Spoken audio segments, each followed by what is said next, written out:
นั่งภาวนา3 ชั่วโมงเต็มก่อนนี้นางปฏิบัติกุกรรมในเขาพร้อมกันไว้สาเยตนา3 เจ้าก่อนพุทธังที่พุทธาเจ้านั้นผู้เจมีเฮาคาไว้คาออกสาธามังที่ธรรมานาตาเจ้านั้นผู้เจมีเฮาคาไว้คาออก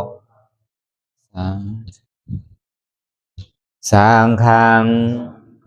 ยาริยาแปดเจ้านั้นผู้เจมีเฮาคาไว้คาออกต่อสืบกาเฮาติเลยดูคันธาเปิงดีพระตราสังขากรอิมาหังอัตตาภาวังพุทธัสสะปาริจาชามิกาติอันธาพาเปิงพี่แยมในดูตันพุทธาเจ้าเฮาออกอิมาหัง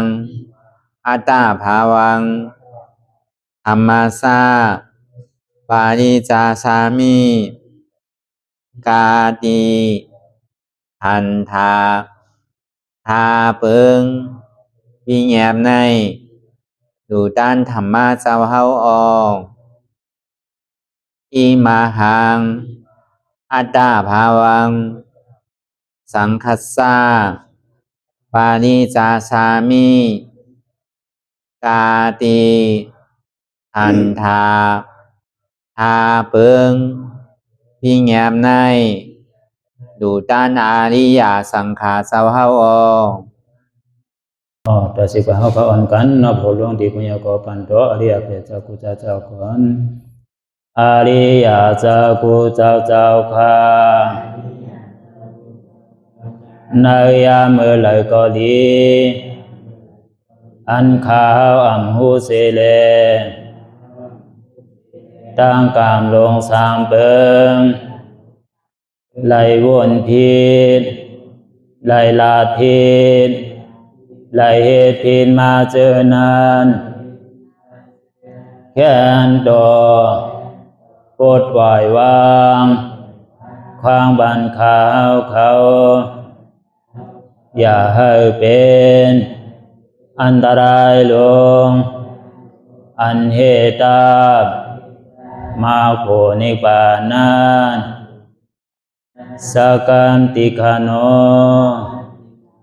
มโนกัมมังวสีกัมมังกายกัมมังแสมมุเรวนพิศลาปิตัวเอพิมาติอาริยะเจ้าภูเจ้าสวรรค์พ้นความไม่ถินไม่ใช่นำกองการนั้นขินในยามในจึงข้าวก็บินเสียสมมาเขาปวุนทีพิสิตาธรรมะตังโดอาริยะเจ้าเขาภูเจ้าสวรรค์พ้นความไม่ถินไม่ใช่นำกองการนั้นขินในยามในจึงสังวาเจ้าเขาภูเจ้าภูปายกิเขาภูก็ภูคนแสมมุเรวนพิศลาปิตัวเอพิมาติตนตัวสาวตั้งหลังนั่นในสังพยามโยนั่นในสังในก็ภูสังเป็นอันตรายเหตุมาผลนิพพานเจ้าไหวใส่ให้ทัศนานสีภาวตระปันยาได้เป็นอันตรายให้จำมาผลนิพพานตอนนี้กว่าวันตามเมื่อตาเฮจงกันอาหันทุกข้าทุกข้าเป็นอนัตตาเยาเดียวอนัตตาตาเปอัตตาที่วิจิกิสาเกลียสานั่นเลยมดสิ่งเก่งหายกว่าในภาวะสัตว์ในอังแผงมันคือเลยห้าไหวผลยันห้าขามปุยนิพพานก็เย็นขันภัยสกรรมหลวยตาเนาะสาธุรับหูเนอเปิดวิญญาณปิญญารับตาเนอเปิดญาณปิญญาอยากตัวติมนอวิญญาณถ้าใจเตียนเฮาหุ้นนั่นอันใดเสียนอันในเตียนมันพูดปอกเกิดขึ้นเป็นมานั้นคือเอาหมอว่างเป็นอนัตตาอะไรอ่อนตั้งเอาไปหันเจ็บไปหันทุกข้าไปปองใส่เนื้อหน้าตาในเกาะเธอดีร่มเธอใส่เขาหอนตั้งเธอใส่เขายาวๆเธอใส่ออกยาวๆเธอใส่เขาลึกๆเธอใส่ออกลึกๆเขาเกิดออกตายเขาเป็นออกลูกฟองเกิดแบบตายไหน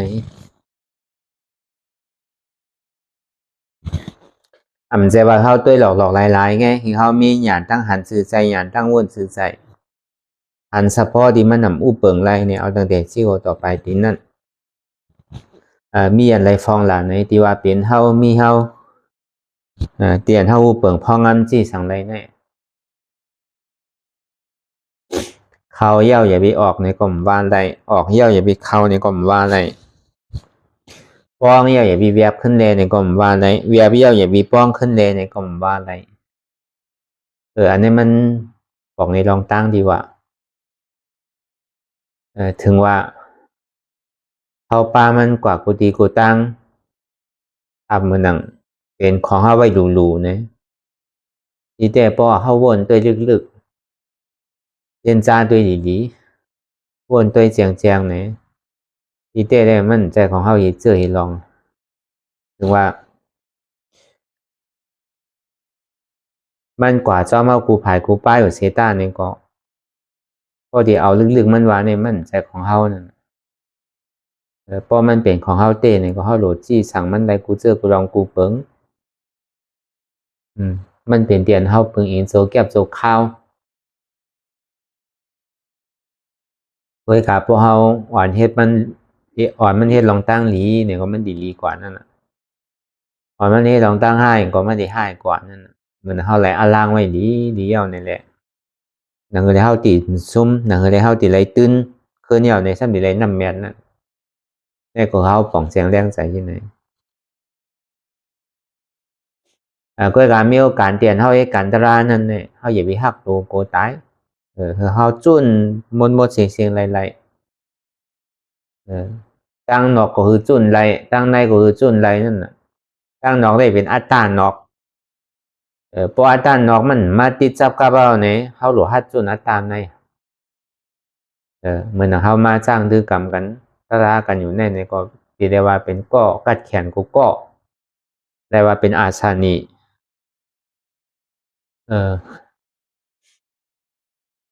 จังว่า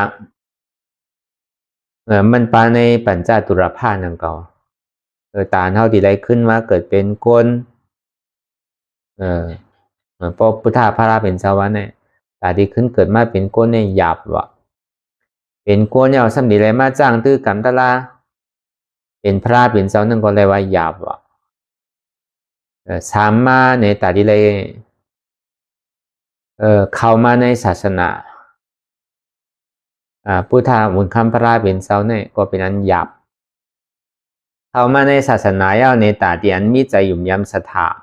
ในคอสั่งคำสอนได้ก็เป็นอันหยาบหยุ่มย้ำคอสั่งคำสอนเย้าในคือมีใจย่อนี่ซ่อมมานาสิกันละมีใจทอมเข้าใจคือป่องคือเลี้ยงเย้าก็หยุ่มย้ำไม่ได้จ้างตื้อกรรมก่อนเนี่ยก็เป็นอันหยาบในห้องปัญจตุรพะมีวันใดหยาบนะ5เปิงอัน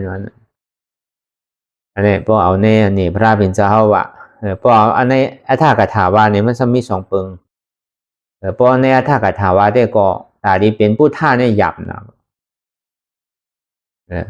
อันนี้ก็เป็นหมายหนึ่งว่ะเป็นผู้ท่าเย้าในตาดีเลยมาเกิดขึ้นเป็นก้นนี่ก็เป็นอันหยาบนะว่า2ว่ะเกิดขึ้นเป็นก้นเย้าในห้ามดีเลยมา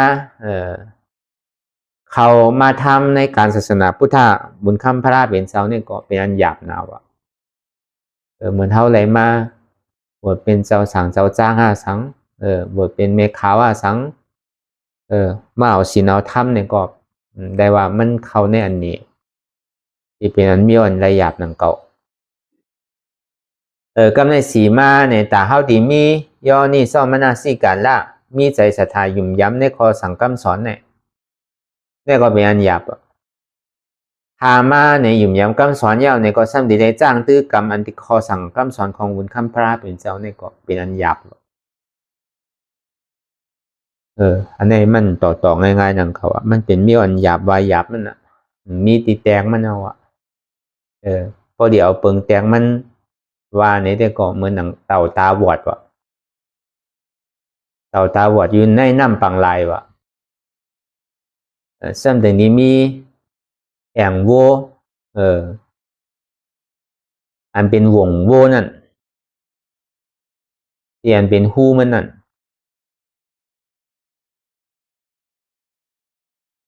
ลอยอยู่ในน้ำปังลาย ลมพัดกว่าตั้งออกพัดกว่าตั้งตกพัดกว่าตั้งห้องป่องกว่าตั้งจานเนี่ยเรียกว่าหนึ่งปากผีเนี่ยเต่าตาบอดเนี่ยจึงดีพูดมาหนึ่งปอกคือมาซุบยากันเนี่ย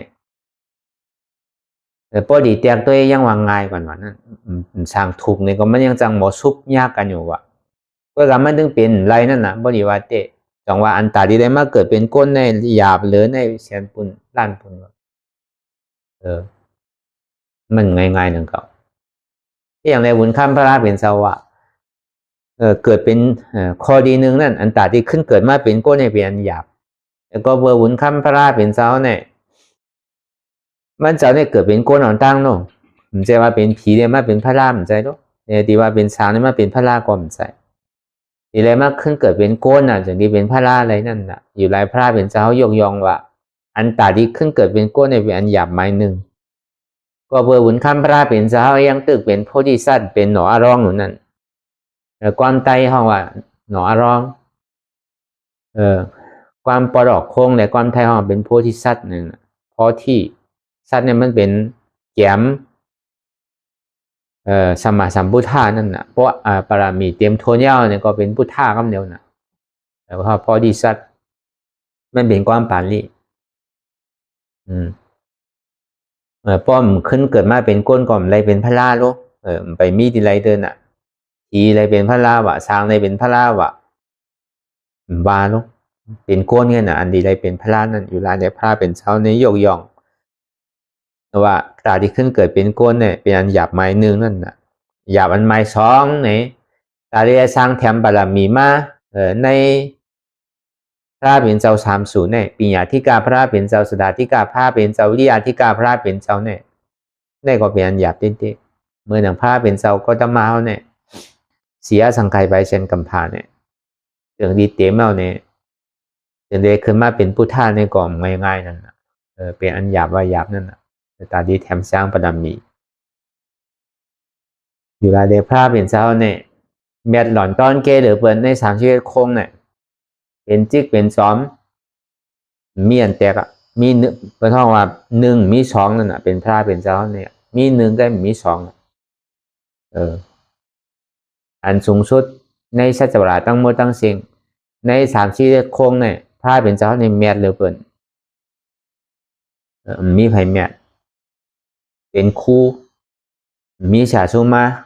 จ้างดื้อกรรมเอาพรามีเต็มทนนี่แหละเป็นพุทธาพระเป็นเจ้ามาอันว่านั่นในอ่ะเป็นหยาบก็ในตาที่เขามาในศาสนาพุทธาคัมพระเป็นเจ้าเขามาเป็นเจ้าสังยาหันเป็นเมฆขาวเป็นโปชินเมชินจังไหนก็ที่ได้ว่าเป็นหยาบนางเก่าก็เบื่อทางน่ะก็เบื่อเขาพาหอพาเฮิรนพาวันพาเมืองพาที่อยู่ตั้นเศร้าพาลูกพาหลานพาเม่พาโผ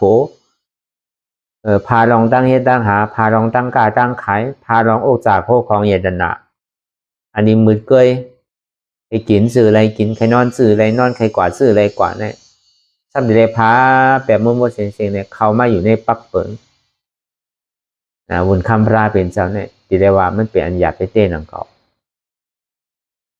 มันต่อจองง่ายๆไผ่เพศไรเต้ๆนานๆนังเก่าก็บนนั้นเนี่ยตาดีไรมากขึ้นเป็นเจ้าสังยาหันเมฆขาวตาดีไรมากเป็นโปชินเมชินอันนี้ก็จะว่าของง่ายๆมันเป็นของอันหยาบว่ะก็เลยเพราะว่าเป็นเจ้าสังยาหันเป็นโปชินเมชินเนี่ยเนี่ยเพราะว่ามันย่ำไปถอมอัตราคอสั่งคำสอนเฮ็ดเอาปริยัติปฏิวัติกรมเฮ็ดปริยัติกรมเฮ็ดกินนอนเนี่ยนะป้อมป้อให้มันย้อนตะกะป้อตะกามปัญญาวัตกะแก๊กตัวเจ้าเก่าแก๊กอำหันนั่นนะตาตันจุงตาหมดกอดข้อกันตกลุกอย่างเก่านั่นก็เข้ามาในศาสนาพุทธะข้ามพระเป็นเจ้าเกาะปริยัติกรมสอนปฏิวัติกรมเฮ็ดในกรมไปว่าได้พันในปัญจตุลภาเจอว่าบางปอกมันมาบทที่นั่นกันบทแกข้อแกน้ำก็เบอร์กูตายเลยบวชก็เบอร์ไปซื้อเลยบวชนั่นน่ะมันมีหลายเชื่อหลายเปิงเนาะในมีหลินตาปัญหาก็มีไว้นะมีหลินตาในนักเสียงอันธรรมกันนั่น เออมังเจ้ามังป้ามบวชมาหรือเห็นหัวคอสังกัมสอนหุนคำพระราเป็นเจ้าห้อปริยัตินั่นเนี่ยพี่ธรรมะสุตันตวินัยะพี่ธรรมะ42,000 เหงสุตันตะ21,000 เหงวินัยะ21,000 เหงทำ84,000 เหงเนี่ยก็เพื่อใครเห็นหัวลองปริยัติแหละตรงนี้เข้ามาในศาสนาอันนี้ก็เปิงนึงว่าก็ในตาที่เห็นหัวลองปฏิบัติจ้างตื้อกรรมออกในเส้นตั้งจ้างตื้อกรรมแต่ที่ออกพ้นลองตั้งตุกข่าอย่าฝึกขันใจเพราะว่าอย่างจอมเส้นตั้งอาริยมรรค8 เปิงเป็นเส้นตั้งมัชฌิมาปฏิปทาเป็นเส้นตั้งสายกลางเอาลองตั้งปัญญาศีลสมาธิอ่อนโหกว่าเลยมาจ้างตื้อกรรมเหมือนเฮาว่าเลยมาเฮ็ดอยู่ห้องย่ำเดียวเนี่ยอันนี้เฮาเป็นบุญเจ้าปฏิบัติว่าอันนี้2บุญเจ้าอ่ะก็ใน3มาในบุญเจ้ามังเจอมังลองมังอันให้เฮาก่อมใจว่าใครเสกใครเนกใครว่าเปิ้นหนังเก่าเพราะว่ามันมีลองมันเต้นั่นแหละมันมีศาสนาศักดิ์สิทธิ์ไว้มันใจว่ามีกับปานพองยามเหลียวเมื่อป่นมา2 เหงปีปลายก็ยามมีมาน่ะมันหนังมีลินตาเห็นหน้ากับเสียงนั้นมันก็ยามตอบยามเกกันมานั่นไหว้เสสนาพุทธคำพระเป็นเจ้าเฮาป่นกว่าอยู่ใน2 ปากปีปลายนั่นจังนี้มีคนเอาคำมีลินตาเหลหาธรรมเทศนาเจ้ายาหันสังขายาหันเจ้าอาริยะเจ้ายาหันตาเขาป้อมจังอยู่นั่นน่ะก็เลยไปเขาเถินเข้าป่าป้อมจังตอบแกเทศนาเดียวมันใครถามเนี่ยตอนนึงสุดมาเนี่ยมีลินตานั่นน่ะหน้ากับเสียงนั่นน่ะจะดีลงมาเนี่ยคือเป็นคนผีอยู่ในเมืองผีแหละเจ้ายาหันตาเขาอันที่ได้อภิญญานั่นแต่กับผิดปางลงไม้เลยกับห้องไม้เลยนั่นคือเลยตีเลยมาตอบแกเทศนาลองคุณเอาคำมิลินตาเดหาธรรมเจ้าสังขายาหันเนี่ยป้อมได้อยู่ได้เศร้าก็เลยไปเขาเถินเข้าป่าตอบเกก็ป้อมไรเนี่ยก็บนนั้นแหละทีนี้ล่วงมาเห็นเอาไปหูไปหันต่อถึงมันเจ้าพอเห็นเอาปริยัติต่อถึงพอปฏิวัติเลยฮอดจอดถึงกว่าเตียราธรรมอาราธาผู้เย้าเนี่ยก็ทีนี้เลยมาตอบเกลิดคุณเอาคำมีลินตานั่นนี่เขาว่าตอนอ่อนอีกนึงก็เขาว่ามันมีศาสนาศักดิ์สิทธิ์ไว้เป็นสมเมาผูกจู่จอมในพิธีการนั่นก็เตียนมันเจ้าตอบแกในรองมิลินตาปัญหามิลินตานั่นเนี่ยคุณเอาคำก็นักการเสียงยามถามมาบุญเจ้าเนี่ยมีหลายป้ามีหลายเจ้าแต่บุญเจ้าตั้งเสียงเนี่ยมีอยู่6ก้อเนี่ยนักการเสียงถามเนี่ยมือเหลียวในที่ว่า7มือกูบอกเนี่ยมี6ว่ะพอดีเอาว่ามือเหลียวเนี่ยมี7ว่ะอันเท่าว่ามามือเจ้ามันเป็น2อันน่ะ3มันว่านั่นบุญเจ้าบางอันเข้ามาในศาสนาเนี่ยบางปองเนี่ยมันจะยุ่มย่ำหนังเก่าก็เขาก็สำดีเลยทัดด้วยมันจะว่าเข้ามาในศาสนาแล้วปีนั้นก็ให้หามุ่งมดกลมใจหนังเก่าบุญเจ้าทน3เนี่ยก็เปิดใครหาป้ายมังมีว่ะใครเฮ็ดตั้งกล้าตั้งขายว่ะเขาไม่ในศาสนาเฮ็ดตั้งกล้าตั้งขายกล้าโคกล้าของเฮ็ดหมอเบตังเจ้าไหนด้วยสายตาไตเต้นไตอังปันโจกปันลาบเจ้าไหนเนี่ยก็เป็นบุญเจ้าป้านหนึ่งก็เปิดใครเฮ็ดป้ายมังมีว่ะเปิดห่อเป็นบุญเจ้าโปเจ้าเฮิร์นหนังเก่านั่นก็ใครเฮ็ดป้ายมังมีเลยเขามาในศาสนาอันนี้เจ้าหนึ่งว่ะเจ้าในสีมาโปเท่าโปเก๋มายาวเนี่ยลูกหลานเนี่ยมันใครเลี้ยงว่ะใครต้วยมันใครเลี้ยงว่ะจังให้ถืออ่ะที่อยู่ก็ดีกับปึงยิงดูก็นั่นร้านก็ในกอคำใครเลี้ยงใครดูเลยก็การเด็กเขามาอันนี้เป็นบุญเจ้าที่4ว่ะก็ในบุญเจ้าที่5ห้ามเนี่ยก็เบอร์ว่าอยู่หออยู่เฮือน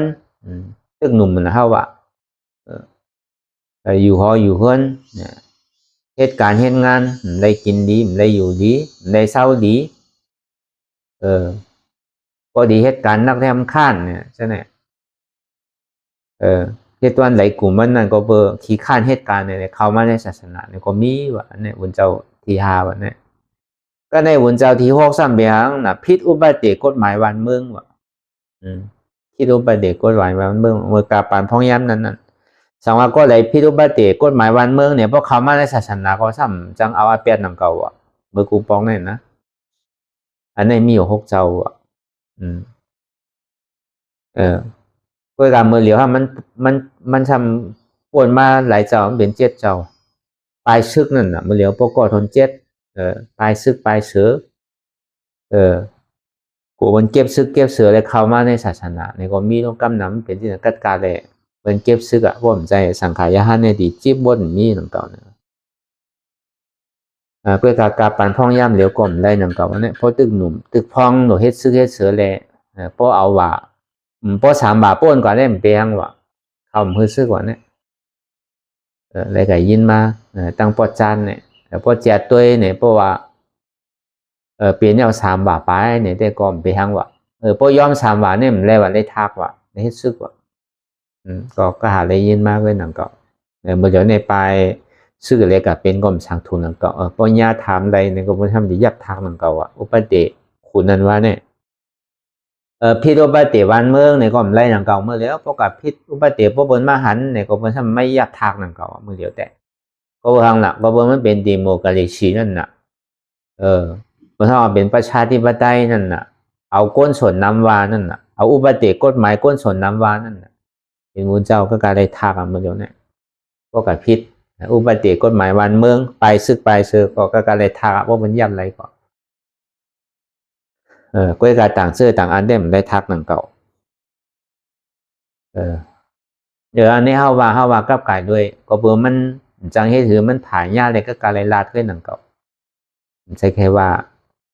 ก็อะไรก็นั่นก็หนังเก่ามันใช่มันผ่านยากกับก็เบอร์ตลาดเนี่ยมันติเลยห่อหึงกวางมือผ่านยากก็การติเลยลาดออกนั่นน่ะอันเท่าว่าอะไรมาจ้างตื้อกำเนี่ยก็มันก่อมเปลี่ยนนิ้วนั่นน่ะเก่าก็เบอร์ก็อะไรก็นั่นก็เกิดสังเวยการตลาดห้างไผ่ห้างมันอ่ะเกิดสังเวยการตลาดห้างไผ่ห้างมันเนี่ยแหละแต่ดีได้มาจ้างตื้อกำมันอ่ะก็เบอร์อิ่มเวอร์จานลองหอลองเฮิรนลองลุกลองล่างลองเฮ็ดลองสร้างมันมีมือเย่ามือซุดมือเตอให้ปอกก็เบอร์ผู้หันถึงว่ามันอิ่มมันแน่แหละเดี๋ยวนี้เข้ามาในศาสนาเพราะว่าเป็นก้นเพราะว่าเป็นเมียวหน้าเนี่ยเพราะว่าเป็นวุนเจ้าปฏิวัตินั้นเป็นวุนเจ้าใน6ก็วุนเจ้าในแมทเลยเปิ้นว่านั้นวุนเจ้าปริยาแน่ๆก็พอเห็นหัวเอาเลยมาสั่งสอนตะกาได้ก็ดีอยู่นำเก่าเพื่อลองปริยัติพ้องย่ำเดี๋ยวนี้มันเป็นที่นั้นนั่นมันรอเล่สุนสารกันหมดอ่ะมันรออันทำได้เตะมันสุนสารเนี่ยลองไปหมักมีไปเฮ็ดภัยสั่งก็มันก็รอเล่กันลองไปปียาตั้งคู่ก็มันก็เป็นพอเดี๋ยวเอาตั้งไหลว่าพอเอาลองตั้งเจอคือว่าเนี่ยก็มันก็ใจอยู่มันก็มันอยู่พอเอาลองตั้งศาสนาว่าเนี่ยก็มันซ้ำพวกใครมันพอลองเอาตั้งเจอคือว่าเนี่ยก็เปื่อมันเป็นตื้อตั้งอุนตาหน่อแต้นคือแต่ดีให้เธอเจอคือขึ้นใหญ่ใหม่สูงให้เธอเจอคือหายไรให้เธอเจอคือมีลองตั้งไปหู้ไปหันอยู่ในวัดในว่าเนี่ยก็มีปิ่งยาตั้งหูในวัดในว่าถึงดีทางโลกไม้เอาเนี่ยก็มีปิ่งยาตาดีให้ทาเลี้ยงเสื้อเลี้ยงเคอเลี้ยงปีเลี้ยงน่องตาดีเอาตัวเสาเก่าพ่นนะกาบปันพ่องย่ำเดี๋ยวนี้มันเป็นกาบมันนั่นน่ะมันก็จะเลยเห็นสุนสารกันลองทำพองลองตั้งนอกพองมันกาบไหลกาบนั่นเพราะเมื่อกาบศาสนาพุทธพระเป็นเจ้าเขายังตึกเป็นปาก2 ปากเฮงซะเนี่ยมันใจเหมือนมือเดียวโลเหมือนนั่นในติไรเฮ็ดเอาปริยัติเฮ็ดน่ะลองการบ้านการเมืองลองไปมักมีเด้อเปิ้นดึงปันเฮ็ดลาๆว่านั้นก็เป็นบุญเจ้าพอเฮ็ดเนี่ยก็มันเป็นมหายานก่อนนั่นมหายานน่ะเปิ้นพ้องว่าเถระว่าต้าว่ะเพื่อการมือเหลียวห้ามมั่นใจน่ะศาสนาเนี่ยมันเฮืองกว่ายาวเนี่ยก็ดีกันแล้วก็ดีฮู้นั่นน่ะดีแขก็ดีฮู้ดีเองเกเรก็ดีฮู้ดีกว่าในเมืองแลนขึ้นใหญ่ใหม่สูงเนี่ยก็การดีไรเห็นหัวนั่นน่ะก็ลองไรเสียก็เย่าอย่าพอมันสอนให้คนดีมีศีลมีธรรมสอนให้คนมีสมาธิให้เธอตัวนิ่มใจนิ่มสอนให้คนออกพ้นมันก็แล้วว่าดีอยู่นั่นเก่า พอหมอใจก็ดีหมอใจก็มันดีหนังเก่าพอเดี๋ยวเอาในศาสนาพุทธคำพระเป็นเจ้าแตกเนืองเนี่ยเดี๋ยวก็พอสอนในธรรมะเดี๋ยวก็มันก็ดีอยู่ป้นนอกเหลือเสียธรรมะเดี๋ยวก็มันก็พิษปักพิษเปิงกว่านั่นน่ะมันเหมือนหลาบสองคมอ่ะปริยัติเนี่ยก็ก็กับพูนด่าปฏิวัติแต่มันก็ใครแห้งใครเฮาใครสังอ่ะเหลือเสียว่าตัวเจ้าเก่าอันตั้งก่อนน่ะเพราะท่องว่าอัตตาอัตตาหิตานั่นพูนด่าโกนดังนั้นห้องมาห้องละปาราหิตานั่นน่ะเหมือนหุ่นเจ้าปฏิวัติเนี่ยเพราะท่องว่าอัตตาหิตาวะกำนำเขาก็ใกล้ว่าหุ่นเจ้าปฏิวัติเนี่ยเขาพวกใครเขาเปิ้นใครกว่าตั้งในตั้งนาใครอยู่ใกล้ๆเย็นๆห้างเขาไว้เขาก็อยู่ห้างเขามันเพตื้นมันกว้างไรเนี่ยเขาก็ว่าสินั่นนั่งเขาแล้วก็ทางหลักก็เปิ้นมันเป็นอัตตาหิตาเอาตัวเจ้าเก่าป้นนอนตั้งวะป้อปุณดาสวากาเตก็ป้อตัวเจ้าเก่าถึงเย้าป้นเย้าเนี่ยก็จะนี้เป็นปาราหิตาวะที่ได้หมอสั่งหมอสอนอันนี้ก็มันเป็นลายตาที่สั่งสอนได้อยู่จำหิมอมคนเดียมาพึกสร้างตื้อกรรมตราก็เลยว่าโมหลงเงามันเต้เนี่ยก็ที่ได้เป็นอัตตาหิตะป้อตัวเจ้าก็ป้นเย้าก็เป็นปาราหิตะคำนำได้ไม่เป็นเช่นนั้นป้อเป็นบุญเจ้าปฏิวัตินั่นป้อเป็นเจ้าบุญเจ้าปริยัตินั่นนะครับที่ได้เห็นเถอะดีได้เห็นเอาลองปาราหิตะก็ป้าอัตตาหิตาเนี่ยก็ป้าโลเลสุนสานกันนั่งก็อันเฮ็ดเอาไปหู้ไปหันเนี่ยก็มันก็ได้เห็นคือตัวเจ้าเก่าหู้อันตั้งนั่งก็ถึงที่หู้มายาวเนี่ยก็ตึงเห็นจอแม่ตึงอัตตาหิตาจอแม่ปราหิตาจอแม่ตัวเจ้าเก่าก็เห็นกว่าจอมเปิ้นก็สอนกว่าจอมก็อยากกำนึงสุดมาเนี่ยได้ก็มันก็ใกล้กับเป็นดีอัตตาหิตาไปหลังเหมือนดังว่านั่นน่ะมันเหมือนมีสองคมนะป้อมมองใจเพราะตัวเจ้าเก่าเห็นหูมายาวเนี่ยก็มันโหลตีเต้มันไหนได้มันโหลฮอดจอดถึงเตียนก็เย็นดีนิพพานก็เบื่อจุดอันสูงสุดของพุทธศาสนาเฮาเนี่ยมันเป็นนิพพานอันไรก็มันลำลองหรือนิพพานนั่นนะบริวารเตะบอกในสังขารยานวะปฏิเอนันตายในพาลงสังการได้ก็มันโหลพอจอดถึงตั้งยังงานพอจอดถึงมรรคผลนิพพานในโสดาปฏิมรรคโสดาปฏิผลสัตกามิมรรคสัตกามิผลอนาคามิมรรคอนาคามิผลอรหัตมรรคอรหัตผลเพราะเป็นนั้นก่อนปริยัติโกลีปฏิวัติโกลีมันดีเลยพอจอดถึงดีเลยกากซ้อตาดีเปิดประตูนิพพานก่อนดีเกศสุดมันเนี่ยก็ดีเลยปีกับเปสีภูมิก่อนเพราะเป็นนั้นอัตตาหิตาโกลีปราหิตาโกลีตัวเจ้าเก่าที่อันสั่งสอนก่อนก็มันก็ติ่มพิษนะเพราะว่าไปฮอดจอดถึงกว่าเนี่ยสอนอยู่ก็พิษอยู่ที่กว่าก็เบอร์ตัวเจ้าเก่าย่ำไปฮอดไปจอดไปถึงเนี่ยซ้ำกลุ่มก็สอนอยู่เนี่ยก็มันช่างทุกหนังเก่ากำนำเนี่ยบุญเจ้าปฏิบัติแต่มันเดี๋ยวอัตตาหิตาอันตั้งเพราะตัวเจ้าเก่าฮอดจอดถึงกว่าย่ำเนี่ยมันจะดีเป็นปาราหิตะบุญกุศลน้ำบุญตัวเจ้าเก่าแต่มันสุดเสียงกว่าเย้าการที่ตัวเจ้าเก่าถูกที่เฮ็ดเนี่ยมันมีเย้านะเพราะมันมีก็มันต้องสอนเงี้ยนะเนี่ยพระเป็นเจ้าก็ตึงมักมันไว้ว่าก็ไรเสียก็เย้าอย่าเพราะเขาจอดถึงกว่าตั้งยังงานมากผลนี้ป่านเย้าเนี่ยก็อย่าวิกัดเย็นอยู่ห้างกล้วยนั่นน่ะตอนนั้นกับเขาใกล้ๆกับเขานี่โดนท่าสมาบัติเนี่ยพระเป็นเจ้าป้องนั่นเก่าใกล้ๆเขาน่ะก็มันได้นั่นเก่าว่าโกนั้นตึกอันข้างคำไว้อยู่นั่นเพิ่นยังใครป้วนอยู่น่ะอยู่ไรป้อที่เอาตัวพระเป็นเจ้าวาเต้เนี่ยก็เหลียวพระเป็นเจ้าเนี่ยมันจังเอาไว้เนี่ยสัตวะในข้าวตั้งเศร้าสังไข่แสสังไข่ไปเนี่ยอันที่พระเป็นเจ้าเฮาเลยช็อตก่อนเนี่ยยังคือทางเสียสังไข่เนี่ยเพราะห้างตัวพระเป็นเจ้าป้าเดียวก็มันเอาก่อนอะไรเมื่อนั่นน่ะอันจะเป็นโฮมบารมีพระเป็นเจ้าเฮาเหมือนอย่างอัคคราสาวกะมหาสวากาเขาเช่นนั้นปกติสวากาเขาเช่นนั้นดีไรจอยแถมแห้งศาสนาจอยกันเพตื้นศาสนานั่นอยู่ไรพระเป็นเจ้าว่าเพราะมันพอจอดถึงมาผลนี่ป่านยาวเนี่ยลองตั้งนี่โดยท่าสมาบัติเนี่ยใกล้ๆเข้าหนักอมไรพระเป็นเจ้าว่ามันเป็นปุญญาส่วนโตกันน่ะมันใครอยู่ใกล้ๆเย็นๆก็เพื่ออากิ่งขาข้าวย่ำเนี่ยมันมีกามีขันนั่นน่ะ côนั้นตึกมุงมองตาดีได้ถอนตะลาตาดีจ้างตึกกับเนี่ยก็มันยังตึกมีตั้งน้ำมันเพราะว่ามันสั่งถูกในก้อยเขาเพราะมันสั่งถูกเนี่ยปันเข้านังเก่าเขาก็เหมือนหนังตัวเจ้าเก่าเนี่ยอีกขึ้นสืบกว่าทั้งอายุอาสาค่ามันยาได้ห้ายอกกาตั้งเป็นเนี่ยอันนั้นที่ได้เขาเพราะเขาก็สำคัญยาขึ้นไรนั่นน่ะขึ้นสืบมีอะไรซากใส่ใจกว่าอยู่วันหนึ่งก็มีการคันวันหนึ่งโลกจอดีอยากเขาจะยาหันต่างเขาเนี่ยใจซุ่มดอกซุ่มหลายเนาะอยู่วันไหนก็มีการขันมันนั่นกว่าก็เบอร์นั้นแหละถ้าเป็นเจ้าจังดีว่าอย่าไปกลุ่มกาเตะเย็นตราเตียนส่วนถึงมาเหมือนหนังเกาหันเนี่ยก็นะฮือแหละเวเนี้ยสัตวะอันนี้ตึกหนกนาตันเยี่ยมไปหูผายนั่นเนี่ยเอาเมื่อสั่งสอนบันเขาแล่อย่าไปกวาดเนี่ยอย่าไปกวาดซ้ำกัน2 ป้ากว่าป้าเดียวไงนั่นนะฮือแหละเปิ้นดีหูดีหันดีขึ้นกว้างกว่านั้นเนี่ยพระเป็นเจ้าก็ในปฐมมาอวัตตะมีพระเป็นเจ้าตะไลเนี่ยปิ้วศาสนาอันวันนั้นวันประกาศศาสนาในเฮาว่าลองตั้ง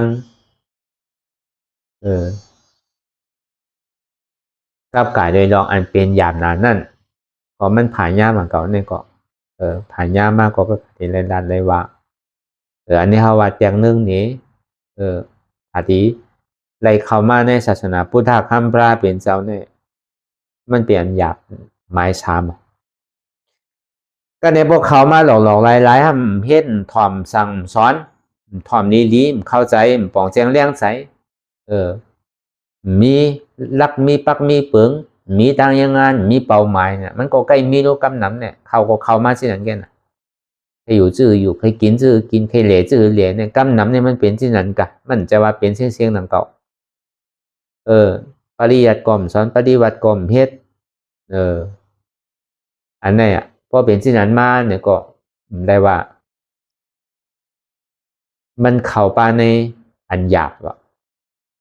พวกเขามาก็ติเลยหู้น่ะพอสั่งกรรมสอนหัวเขามาได้เป็นลูกพระเป็นเจ้าในลองหนึ่งเสียลองหนึ่งเนี่ยมันโหเฮ็ดเอาน่ะก็เบิกการในศาสนาพุทธคำพระเป็นเจ้าพุทธศาสนาเฮาเนี่ยมันมี2ปึงน่ะ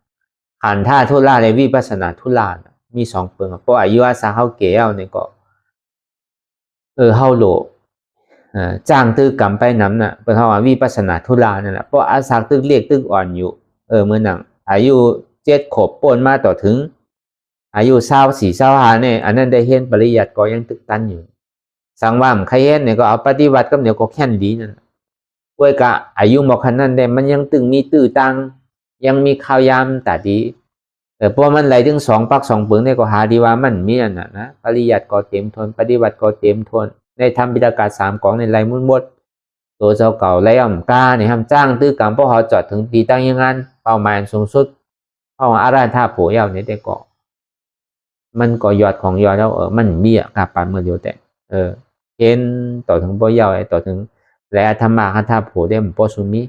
กำนำได้เห็นต่อถึงการนั้นสูงสุดยาวเนี่ยก็กำนำได้มันปฏิบัติกันเต้ๆนั่นก็นั้นปฏิบัติเต้ๆเนี่ยก็ซ้ำเห็นเต้ๆนั่นน่ะก็เบิดถึงอาเขียงขาข้าวยามมันก็เบี้ยวลูกด้วยการมันก็ผิดหนังเก่าเพราะมันอย่างซ้อมการนั้น2 ปึงนั่นขันธ์ท่าทุลาและวิปัสสนาทุลานั่นขันธ์ท่าทุลาในเห็นปริยัติวิปัสสนาทุลาเนี่ยจ้างปฏิวัตินั่นน่ะอันเฮามาจ้างกันอยู่พ้องยามเร็วเนี่ยเนี่ยตาที่เฮาเลยมาเข้ามาในศาสนาเย้าเนี่ยไปเย้าเข้ามาในศาสนาเย้าเนี่ยเฮารู้ฮู้การเฮานั่นน่ะการศาสนาพุทธะนี่เป็นหืออันนี้ก็เฮารู้ฮู้ฮู้เย้าเนี่ยก็เฮาที่ได้ถ่อมเข้าใจฮู้เอาข้อสั่งคำสอนยุ่มยามสถานในข้อสั่งคำสอนของอุณคำพระเป็นเจ้ามีใจกับใจป้าคือเอาใจเข้าเพราะว่าเอาใจใส่อย่าไปปล่อยพาแปดหลอกหลายคือเขาเอาเขาอกเข้าใจมันจะไว้เฮ็ดป่นมือป่นวันป่นเดินป่นปีกว่าอย่าไปกล่าวว่าเช่นนั้นเนี่ยเขาเกิดมาเนี่ยคือเขามีหลงตั้งยังอันเขาเข้ามาเนี่ยเหมือนเขามาเกิดใหม่เขาเกิดเป็นลูกพระเป็นเจ้าเย้าเนี่ยก็เขาก็โดยยางจอมเสียนตั้งคอสั่งคำสอนของพระเป็นเจ้าเดี๋ยวนี้กึ่งตานว่าเป็นลูกพระเป็นเจ้าเป็นก้นพระเป็นเจ้าเดี๋ยวนี้กึ่งตานว่าเป็นก้นพุทธศาสนาอันเต เนี่ยปะท้องว่าตานเฮาดีหยุ่มย้ำทอมเจ้าก็มีใจจับใจป้านั่นก็เป็นอันหยาบเต้ๆว่านั่นทนสีนั่นก็ในทนหาเนี่ยเพื่อการใจจับใจป้าเข้าใจอยู่เซต้าอ่านอยู่เซต้าทอมอยู่เซต้าเพื่อการซ้ำจ้างตื้อกำเฮตตาราเฮตเต้ทอมได้ทอมอยู่ตัวได้ตัวอยู่ปองได้ปองเพื่อการไปเฮตเต้ไปฮัตเฮตเต้อันนี้ก็ย่ำไปผ่านลองอันหยาบเต้ตัวบางปองเนี่ยมันมีสิ่งนั้นเต้ตัวอ่านเต้ทอมเต้เฮ็ดพองมันก็มีนำนั่นกันไหนก็เข้าใจก็เข้าใจถอมก็ถอมเฮ็ดก็เฮ็ดเต้จ้างก็จ้างเต้อันนี้มันจะนี่เตรียมทนว่ามีอ่อนหยาบหาเปิงในโลกาลงเนี่ยเข้าผ่านลองตั้งหยักอันหาเปิงในมาเสียก้อยระกาปานพ่อยามเดี๋ยวเนี่ยตาลเท่าที่ได้มาเกิดเป็นก้นได้เป็นอันหยาบสูงสุดเมื่อเหลียวเนี่ยเข้ามาเกิดเป็นโก้เนี่ยเองการลักษณะก็เต็มเอาลองว่าตาดีขึ้นเกิดเป็นโก้เนี่ยก็เพราะเองการลักษณะเต็มก็ซ้ำไปเข้มเดินเข้าเกิดมาเป็นโก้เนี่ยเนี่ยเองการลักษณะ32ในเต็มทนหูก็ดีตาก็ดีเองการลักษณะขาดีมือดีตับไตคงในใส่อันอยู่ตั้งในเขาใน32เนี่ยมีอันพี่อันเบิงเป็นอันดีเตรียมทนหนูกูเจอกูร้องเนี่ยอันนี้เป็นอันหยาบเต้ๆบ่อันนี้ก็เลยว่ายุ่มยำว่าเขาว่าก็ติมเป็นสิ่งนั้นทั้งเก่าหูดีตาดีขาดีมือดีกันกูก็ทั้งเก่ามันจะว่าเกิดแร่ๆมันจางลาดกล้ามเนี่ยเป็นก้นอ้าเนี่ยเป็นก้นหูหนกเป็นก้นตาบอดเนี่ยเป็นก้นขาหักมือหักเนี่ยเขาห้ามเป็นกันนู่นเนี่ยตีเลยว่าลองอันหยาบเต้ๆหนาเดิมเปิ้ลเนี่ยเขาก็ปวดมาเยอะเขามาเกิดเป็นก้นมีเองการลักษณะ32เต็มทนก็ในสองมาในตานเท่าตีเลยมาทบยาพาราว่ะเพราะเอากาผ่านพ้องย่ำเดี๋ยวเขาวัดเตะตาตีเลยมาทบยาพาราเนี่ยเป็นอันหยาบเต้ๆแบบหมายสองวันเนี่ยพาราเนี่ยมันซ้ำแจกเพไว้มี3ส่วนเนี่ย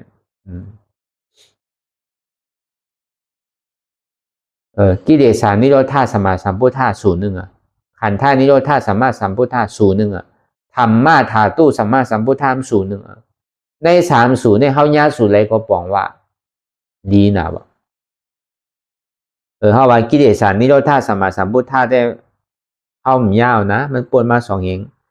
5 ปาก6 ปากหรือเอาเนี่ยมือพระเป็นเจ้าได้สัพพัญญูตัญญาณมาเนี่ยจำ2 เฮง6 ปากปลายเหลือเนี่ยอันนี้เขาไม่ได้ทบเนาะนี่ก็สูตรที่1เขาก็ป้วนกว่าในทบก็ในสูตรที่2ขันธานิโรธาสัมมาสัมพุทธะเมื่อพระเป็นเจ้าอายุ80ป้วนมาอยู่2 เฮง5 ปาก67 ปีนับตั้งแต่พระเป็นเจ้านิพพานในศาสนาพุทธะเนี่ยนับตั้งแต่นั้น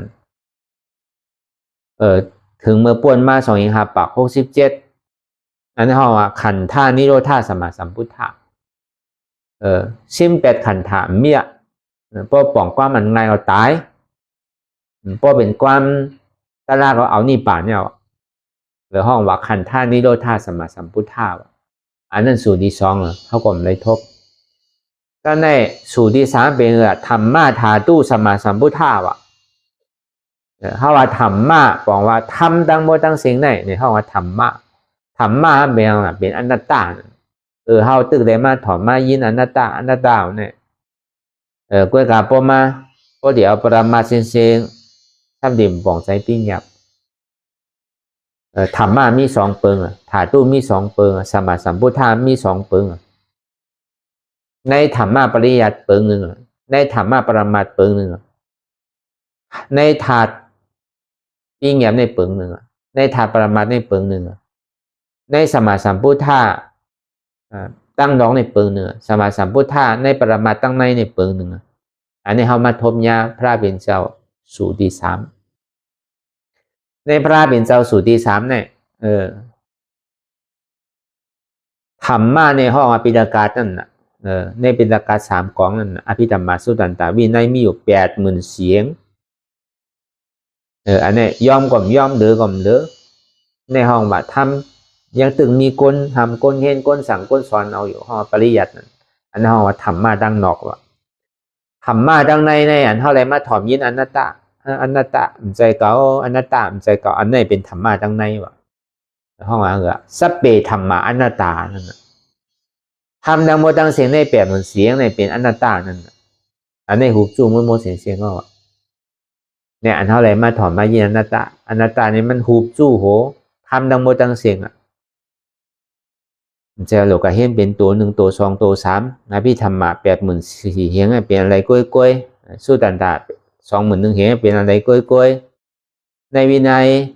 21,000เห็นเป็นอะไรก้อยเนี่ยที่ก็เห็นอันนี้ห่อเป็นปริยัติเนี่ยมันจะเลยเห็นว่า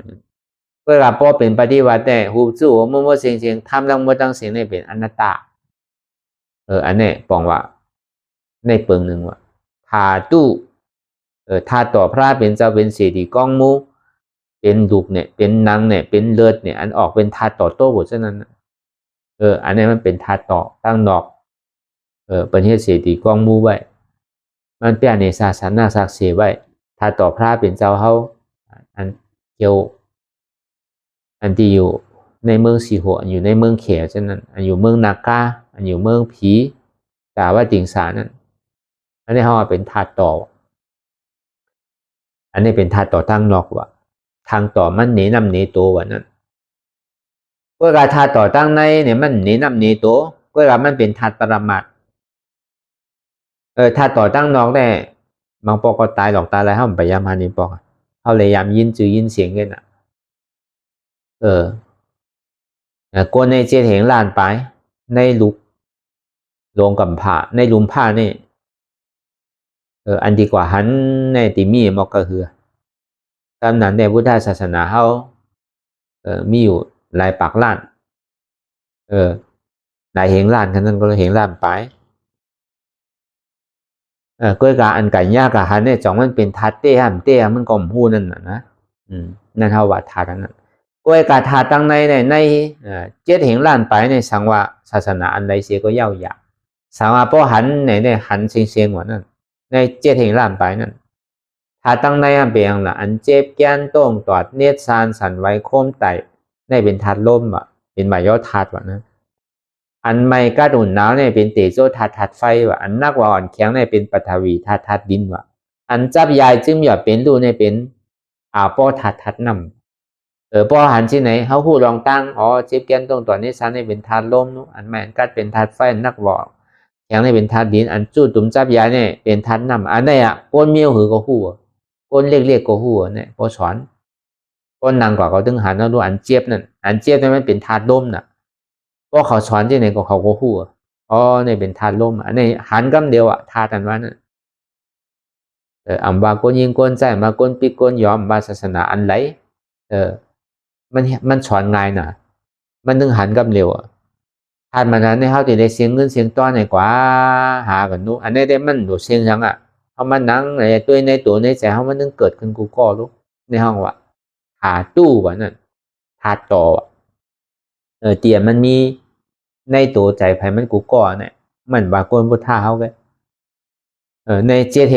เทงล้านไปเนี่ยสังว่าเขาคู่เนี่ยก็เขาบริหารเหมือนเขากล้วยการตามันดียอมรับแต่ก็มันง่ายอันนี้เขาว่าลองตั้งมันพอดีแตงนึงลองปรมาตเลยลองปีเงียแบบนั้นพอลองปรมาตได้มันเลิกศาสนาเลิกก้นยิงก้นใจเลิกก้นปีก้นยอมเลิกก้นดำก้นขาวก็เลยนางรับตาถึงหันพระราชวันนั้นทาตันวันนั้นทาต่อพระราชวันในถึงหันดีวันนั้นอันนี้เปิงหนึ่งว่ะก็ในสามมาเนี่ยสัมมาสัมพุทธาว่ะอันนี้ก็มี2เปิงหนึ่งเก่าพุทธาที่เป็นเอาเฮ็ดเอามาอุดเฮ็ดเอาเลยสังเอาต้องเฮ็ดเอาเลยสังเอาหินเฮ็ดเอาเลยสังเอาไม้แคกเอาเลยสังเอาคำหล่อไว้เอาเงินหล่อไว้เอานาวาโรหะสตาโลหะหล่อไว้ใช่ไหม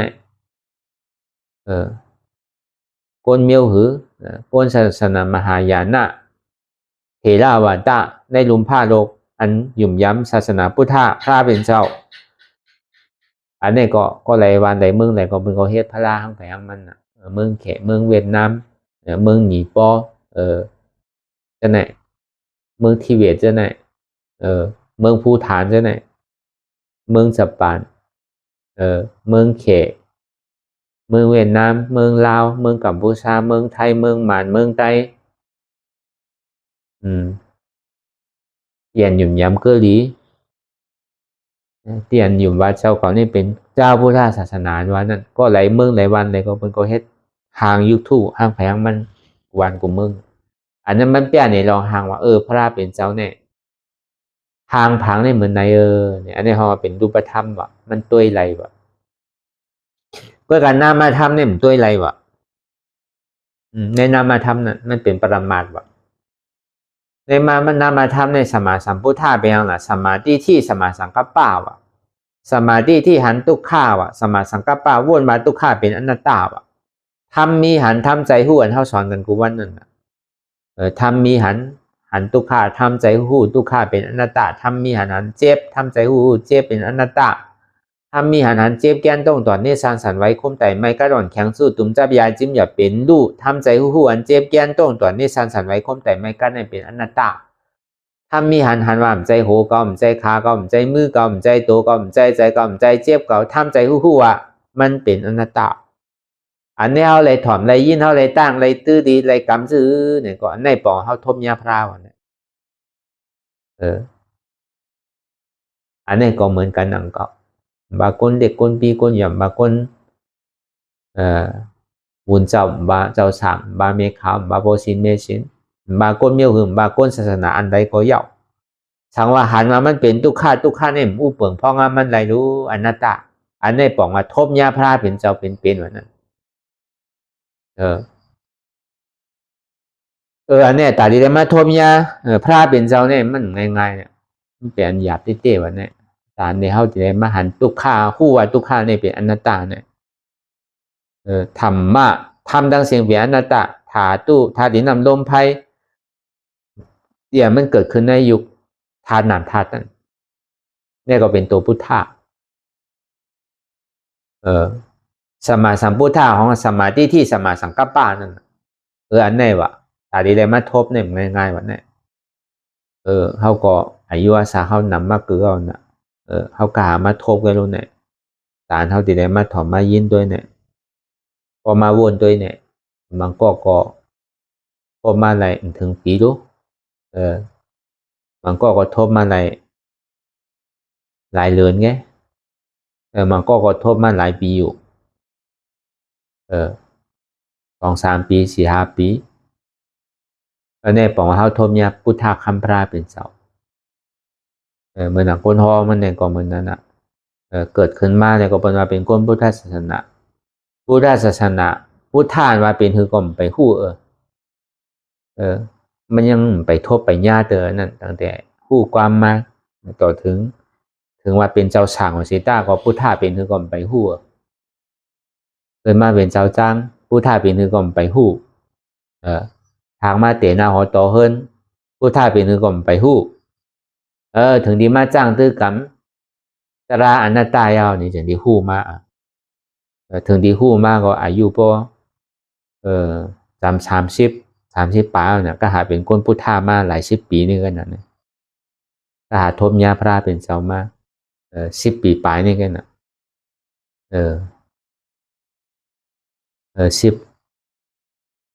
45 ปีนี่กันนะอันเป็นคนพุทธศาสนาอันแจ๊ดเนี่ยโดยเช่นนั้นเนี่ยมันแจ๊ดอีกว่าจอมมาผงติ่นว่าจอมวัดประชาชนว่าจอมเสียนหอเฮิรนว่าจอมทเวนบานว่าจอมพิงทุ่งว่าจอมพิงทุ่งอันปู่มอนยาเฮ็ดไว้ที่นั้นแกน่ะมันใจเป็นอันเตมันโตพอมไปได้มาทบมาญาได้มาถอมมายินตีว่าธรรมะถาตู้สมาสัมพุทธะเนี่ยมันไปปองเนี่ยยังตึกหย่องกว่าที่ติ้งกันนะเนี่ยก็เป็นคนพุทธศาสนามาในหลาย10 ปีปลายกันนะปอในหลิกในลายว่าเด็กก็ปอในปีเงียบเอาในเปิ่นว่าเต้ก็เกิดมาก็มันก็เปิ้นก็ใส่จื้อตั้งแต่เฮาเกิดมาชาวบุญสามารถเปิ้นถามว่าน่ะสุเป็นคนไม่เป็นพุทธศาสนาเป็นอีหยาหน้าเป็นมุสลิมมาไปหาเนี่ย ก็มีเฮาก็ว่าเป็นพุทธศาสนานี่ก็เป็นความหมายในเช่นเอาเช่นเกิดไว้เกิดเท่านั้นดีแต่รายการหมายกันน่ะเป็นเจ้าสั่งเอาเจ้าสั่งหลายๆก็เนาะเป็นเจ้าจ้างเอาเจ้าจ้างหลายๆฮู้ไว้พระรากูวันก็ย่ำฮู้จักพระราน่ะสิเฮ็ดถือทางพอเฮาได้มาทบมาจ้างตื้อกรรมเปลี่ยนโปนที่ได้อ่อนโหดทนนะได้เปิดผ้าตูปันอันเฮาว่าเป็นน้องๆตะเป้เนี่ยพอมีชาซุมามีเจ้าอนัตตาโอเปาลงเจ้าอนัตตาเฮามาปากนี้ก็เฮาก็ฮู้เฮาก็ย่องตาบอดอยู่ต่อถึงมือเดียวไว้อยู่ก็หันอยู่ก็ไว้อยู่ก็ฮู้ซ้ำไว้อยู่ก็ซ้ำเงือติๆกันน่ะสิเป็นก้นเงือทางคือก็ฮู้กัดกาแลฮู้จักมาตัวเต้ฮู้จักมาแหละแล้วมาสั่งมาสอนมาบอกมากล่าวมาจี้มาสั่งสอนนั่นแหละเฮาพอดีได้ฮู้ลองตั้งตาดีได้มาทบยาพูดท่าพระราเป็นเจ้าว่าได้มันง่ายๆกาบางเผาบางปอกเฮาสำนี้เพิ่นว่าโดพระเป็นเจ้าบ่เอานี่ป่านเนี่ยเนี่ยที่ทบชื่อหือลาเนี่ยอันนี้ก็คือเฮาพอสั่งว่าเปิ้นถามเฮามาเนี่ยเฮาพอตอบเกลินไรพระเป็นเจ้าเนี่ยมันมี3สู่ในโลกฮู้ชื่อในโลกต้องไว้สู่ตีหนึ่งเนี่ยเป็นกิเลสนิโรธาสัมมาสัมพุทธะเมื่อพระเป็นเจ้าตึกเป็นพระใหม่ๆเมื่ออายุมันเจ้า35นั่นเลยตัดยาสัพพัญญูเป็นสัมมาสัมพุทธะอาสวะกิเลสเนี่ยกลายเป็นนั่นน่ะเพิ่นว่ากิเลสนิโรธาเมียกิเลสหิงหาปังเนี่ยก็กลายไปแล้วขึ้นมาเป็นอนุปฏิเสสนิสาอุปฏิเสสนิพพานยังตึงมีขันธ์ถาก็กลายเป็นนิพพานนั่นก็ยังตึกแบบขันธาไว้อยู่อันนั้นน่ะเพราะว่าพระราเป็นเจ้าสูตรที่หนึ่งในข้าวต่าง45บาทรุ่มๆอันนั้นน่ะเป็นพระเป็นเจ้ากิเลสนิโรธาสัมมาสัมพุทธะในข้าวต่าง45ปีเนี่ยเป็นพระเป็นเจ้าโกตมะเขาก็ในพระเป็นเจ้าสูตรที่2ซ้ำขันธานิโรธาบอกว่าไว้ไปรับเมียขันธาปึงเนี่ยไว้ไปเมื่อเดาหมดสุดเซ็งของนักหลวงอดีแบบมาในสังสารหลวงทุกข้าหลวงนั้นเพราะว่าขันธานิโรธาสัมมาสัมพุทธะเนาะอนุปฏิเสสนิพพานเมียนำขันธาเนี่ยก้อยไปละนั่นขึ้นกับเป็นพุทธะอันนั้นก็พระเป็นเจ้านั่นเป็นสูตรที่2โอนมาตั้งแต่วันนั้นต่อถึงเมื่อเดี๋ยวนี่เป็นอยู่2เฮงหาปาก67ปี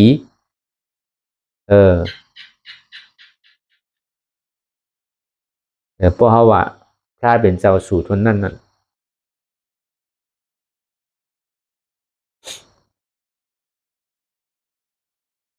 ที่ว่าวันเดียวเนี่ยก็ว่าอะไรหนังเก่า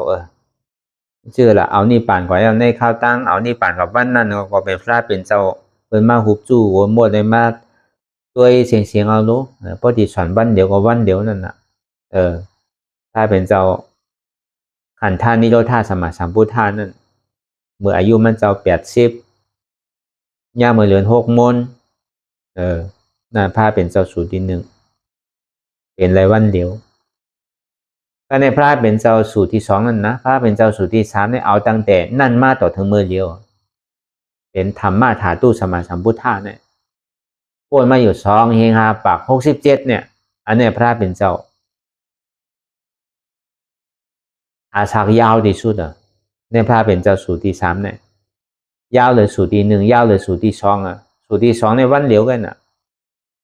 เป็นเดือน6มนกันสูตรที่2เนี่ยเพื่อการสูตรที่3เนี่ย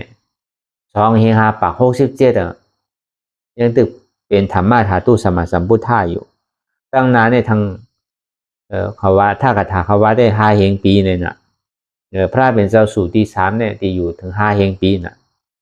แต่เพื่อการสังว่าป้วน5เฮงปีกว่ามันยังตึงมีสมาธิที่สมาสังกัปปะอยู่อันเท่าว่ามามือเจ้านั้นสังว่ามันมี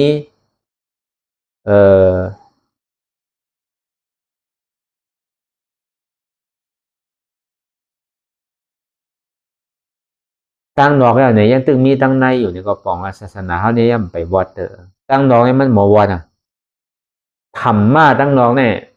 เพราะว่ามีวันไหลเมืองไหลเนี่ยพวกขุนเมืองใหญ่มาเย้ามันใจศาสนาพุทธะเย้าเนี่ยมันดียาดีเก้าดีเผาเอากะชิมก็ชิมมันเอาเผาก็เผาแปดถ้ามันนั่นมันดีหายแปดมุมบนเรา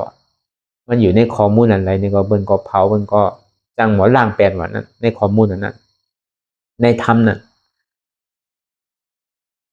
ถาตู้ทัดเสดีก้องมูอันเปิ้นเฮ็ดเปิ้นเตเปิ้นซ้ำเลยเสกุนอข้ามาสอกาธรรมะล่ะอาจารย์น่ะถึงมันเจ้านอนเพกว่ายาวในเปิ้นย่าเปิ้นเก้าเปิ้นโกนมีศาสนาสังเสริฐทั้งก็คือกันนั่นป้อมข้างคือแล้วเนี่ยถึงเป็นคุณอค่ำก็เฮ็ดไปอยู่80,000เสียงเนี่ย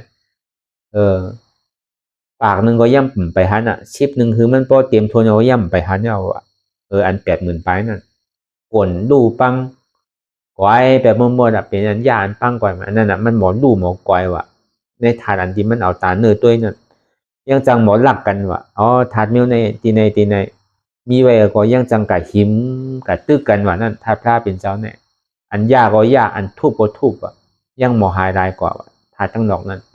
สมมาสัมพุทธะเนี่ยพอเป็นทางพระเป็นเจ้าก็พวกอยู่ในศาสนาที่อันคำยุ่มยำพระเป็นเจ้าเนี่ยก็ยังหมอป้อหมอทุบหมอก้อยแบบว่า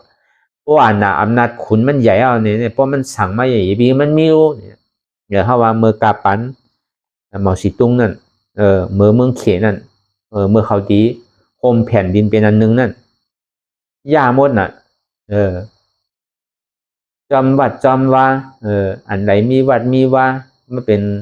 วาตาคอมมิวนิสต์น่ะมันมีศาสนาเขาเนี่ยมีศาสนาอันใดก็มีย่าเป็นวัดเป็นว่าเป็นพระที่ไหนก็ย่าเผาแบบหมดเอาตั้งแต่ป่วนมาในเมืองเขมาถึง12 บรรณาพอถึงอันเขากินมาขอบถึงดีเนจับเมืองล่าเจ้าเนี่ยเป็นเนจับเมืองเขเจ้าเนี่ยย่าเขามาถึงจำถึงปอดอกโค้งเนี่ยเพราะว่าเ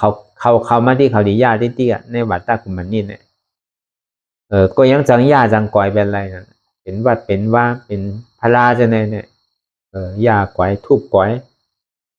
ก็การถึงกลับปันพ้องย่ามือเหลียวมายาวเนี่ยก็ซ้ำขึ้นใส่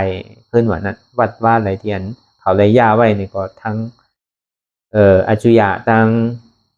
รัฐวานเขาตั้งพองมือเขาซ้ำขึ้นจอยขึ้นว่าวันไหนมีวัดมีว่าเขาก็ซ้ำขึ้นจอยสร้างขึ้นว่ากลับมือเหลียวครับเพราะมันเป็นที่นั้นมามันกับย่ากับคุณใหญ่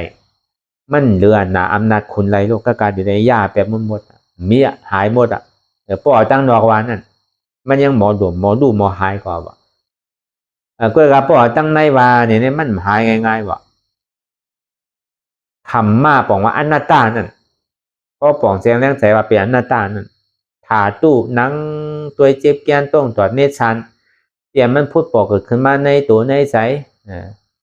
เจ็บแกนต้องตรวจเนชันสันไว้คมไตในสภาวะธาตุดินน้ำลมไพ่เนี่ยอันใดมันพูดบอกเกิดขึ้นเป็นมากก็เจ็บแกนต้องตรวจเนชันสันไว้คมไตเป็นธาตุลมวามและอนัตตาไม่กัดอุ่นหนาวเป็นธาตุไฟวามและอนัตตานักอ่อนแข็งเป็นธาตุดินวามและอนัตตาจับยายจิ้มหยอดเป็นดูเป็นธาตุน้ำผู้เปิงพ่องน้ำอะไรเป็นอนัตตาอันในญาพระเป็นเจ้าธรรมมาถาตู้สมาสัมพุทธาวะสมาธิที่หันทุกข้าสมาสังกัปปาวนมาทุกข้าที่มันเป็นอยู่ในมั่นใจเก่ารู้อนัตตาทีแล้วพอมาแจกเพก็มี3 ปูนของเก่าเนี่ยพระเป็นเจ้าเนี่ยสูตรที่3ของก้าเนี่ยมันสัมเบียงไว้3 ปูนทำดังเสียในเป็นอนัตตาอันเจ็บแก้นต้องตอนนี้สันนี้มันคือเกิดขึ้นอยู่ที่ในตัวเนี่ยเป็นธาตุดินน้ำลมไฟอันที่ไรมาท่วมย่าอยู่หันอยู่คู่อยู่พ่อยามเดี๋ยวเนี่ยเป็นทุกข้าที่ทุกข้าที่มันพูดบอกเกิดขึ้นเป็นอยู่ในเป็นอนัตตาเนี่ยเพราะมันหันธรรมมาถาตู้สมมาสัมพุทธะอันในศาสนาเนี่ยป้วนกว่า5 เฮงปีปลายเนี่ยก็ยังตึกมีอยู่วันนั้นสังวาย่ำไปถึง5 เฮงปีเนี่ยอันลองตั้งธรรมมาถาตู้สมมาสัมพุทธะทำอนัตตาวันนั้นถาตู้ธาตุดินน้ำลมไฟที่มันเกิดขึ้นในตัวในใจสมาธิที่หันทุกข้าสมาสังกัปปาวนมาทุกข้าเป็นอนัตตาป้อห้อมในถ่อมในยินดีอะไรเนี่ยปองว่าศาสนาในหายเอาตั้งนอกเต็มแต่ว่าเป็นอันดำรองมันแบบถ้ามันใครเฮ็ดซื้อใครเอาคำเขียนก็เย่าว่ะขาดเนี่ยพอเฮ็ดเต็มปีกว่าถึงวันถึงเมืองก็เย่าว่ะพระเนี่ยพอเฮ็ดเต็มกว่าเสียงก็ป้อมพูดลองตั้งในเต้เนี่ยมันเป็นเปลือกมันก็โดปองว่าศาสนาเนี่ยมันหายเอาเนี่ยป้อมได้ถ่อมได้ยินน่ะ ต่อถึงวันนั้นมาต่อถึงพ่อยามเดี๋ยว2-5ปัก67ว่ามาเนี่ยบอกว่าพระเป็นเจ้าสู่ที่3เนี่ยอาสังยาวนะเดี๋ยวไปถามว่าพระเป็นเจ้าเนี่ยเอานี่ป่านก็ยาวยังตึงมีอยู่นั่นน่ะอันนี้ก็เฮาเลยโทษอ่ะสังว่าตัวเฮามีลองตั้งหวังเวอมีลองตั้งเข้าใจลองพระเลยสังว่าเปิ้นถามมาเลยสังเนี่ยก็เฮาก็ได้เลยหมอตอบแค่ลีนั่นน่ะพระสู่บ่มีเอาพระเฮาบ่มีเอามักผลนิพพานนี่มันติไล่กำใจเนี่ยอันนี้เฮาติมจังตอบเพิ่นนะว่ามันถามมากก็เฮาดีจังตอบตัวเฮาก็ติปองใจกว่ามันก็เป็นนำต้นพรดีคุณตาลองตั้งคู่อันเฮาถูกดีเลยเฮ็ดกว่าตั้งนานนั้นเนี่ยตาดีเลยมาทมยาแล้วก็ตาดีเลยเข้ามาในศาสนาอันเฮาว่ามาเหมือนเจ้านั่นน่ะมีว่าติปฏิบัติในเกาะมันสันดีเลยจอมศีลจอมธรรมจอมขิงจอมข้าวจอมยามดีเลยเฮ็ดชื่อฟองดีเลยจ้างตื้อฟองเนี่ยตาดีเลยมาเข้ามาในศาสนาเย้าในตาดีเลยมาอยู่ในปักเปิงจอมปักเปิงตาดีเลยฮู้ลองตั้งยังงานเจ้าเก่าตาดีเลยมาถอมเอาตะลาเตียมันเป็นตะลาอันหมานแม่นซื่อใจเนี่ยมันก็ง่ายๆว่าเฮาโหวตมาก็เฮาไปได้ถอมยาตะลาเหมือนเฮาว่ามาเหมือนเช้านั่นโหวตอยู่เข้ามาอยู่ยามเป็นอยู่เจ้าสังยานเนี่ยไว้อยู่พระราบกลางในเจ้าไปคำเห็นดีเห็นลายอยู่กว่าเห็นเอาอันแง่อารัดอาจี้อยู่เซต้าห้อมไปปองแจงแรงใจพระเนี่ยไว้อยู่ก็หมหันอันเฮ็ดอยู่ก็หมหูอันผู้ก็ซ้ำเฮ็ดอยู่นั่นน่ะบ่ได้ว่าเต้ๆก็เอาย่ำไปปองเต้ๆเหมือนนั้นมันก็ใจว่ามันง่ายนะนั่นก็เฮาว่าอันนี้เฮาว่าลองอันเป็นหยาบนะห้าเปิงเนี่ยเฮาเข้ามาในศาสนาแต่ดีเลยมาถอมยาตะลาเชษจานว่านั่นมันง่ายๆลูกเชษจานนี่มันมีในตัวในใจที่มันหาอยู่กูก็มาเรียกวันหนุ่มลองตั้งอริยเชษจานเนี่ยในมันเปลี่ยนหยาบเต้ๆว่าซ้ำดีเลยมาอยู่ยามในจ้างตื้อกรรมเอาเนี่ยก็เป็นอันหยาบแทงว่าตีเลยว่าปัญจตุรภาอันหยาบนาหาเปิงเนี่ยเลยว่าเฮาว่าเปลี่ยนตีไหนเนี่ยอันเฮาเลยมาหนังตะลาเนี่ยก็บอกว่าเอาผ่านลองตั้งหยาบในหลกลอกาหลงแล้วเนี่ยอันนี้พอเฮาคัดใจจ้างตื้อกรรมกว่าที่มือนั่นเนี่ยก็เฮาก็ที่เฮาจดถึงที่ตั้งยังอันเฮาที่ไรกักซ้อผุยพัตุนี่ปานเปเนี่ยเฮาดิปิดกว่าไล่เร็วนั่นอันนี้มันเป็นอันสูงสุดคุณตาเฮาว่าเป็นคนพุทธศาสนาเนี่ยในปองว่าพอผ่านนั้นได้แล้วก็ตั้งนาได้ฮู้ว่ามันหยาบอีดมันดีอ่อนเฮาป่นลองตั้งทุกข้าในเตในข้อสั่งคำสอนของท่านพระเป็นเจ้าไล่จ้างตึงกรรมตะลาพระเป็นเจ้าเนี่ยพอเอาเฮ็ดเตก็ดีไล่เตเอาฮัดเตก็ดีถึงเตมันหยาบพอเฮ็ดก่อนติ๊กมันง่ายนั่นก็พอเฮ็ดเตก็เบอร์นั้นเนี่ยนะคือเลยมันบ่ดีง่ายนะคือเลยเฮาบ่ดีเลยฮู้นะคือเลยเฮาติมหย่อนย่านลองตั้งคัดใจเฮาติมมีลองตั้งทางพิษทางเปิงนั่นคือเฮามีลองตั้งเป็นอันนึงอันเดียวเฮ็ดกว่าติ๊กสร้างกว่าติ๊กแม่ก็อย่างคือซุ่มคือไรอาลังคือไรนำแม่วันอิดคำนึงสุดมากกว่า3-3นี่เก่าก็มีนี่ใหม่ก็เอา